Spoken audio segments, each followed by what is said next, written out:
Fábio Sorge, Beca Surrada. Hoje eu gostaria de comentar com vocês uma decisão da primeira turma do Supremo Tribunal Federal que anulou um processo porque houve violação à regra do artigo 212 do Código de Processo Penal.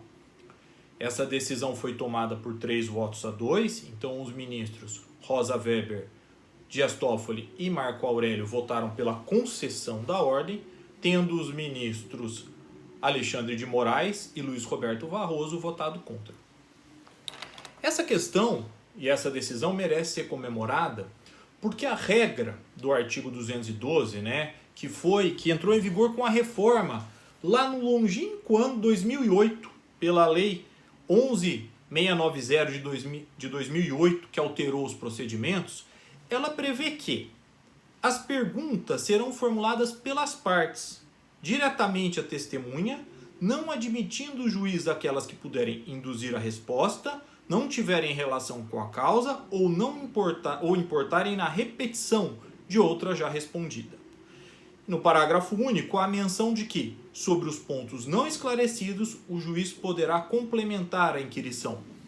Essa é mais uma daquelas regras que ingressou no nosso ordenamento processual penal visando fortalecer um sistema acusatório, em que o protagonismo na audiência, na formação das provas, é das partes e não do magistrado.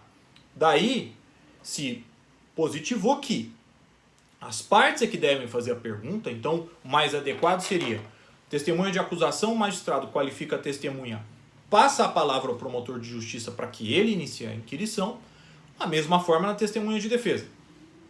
A palavra é passada para o defensor público ou para o advogado.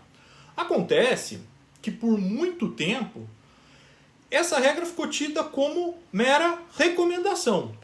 E o que acontece no nosso processo penal quando determinada regra é tida como mera autorização é uma autorização que as cortes superiores dão para o seu descumprimento. Então é uma mera recomendação. Bom, se é recomendação eu não cumpro, não tem problema nenhum, vida que segue. Então essa regra que visava exatamente auxiliar na implementação do sistema acusatório foi tida como um nada jurídico.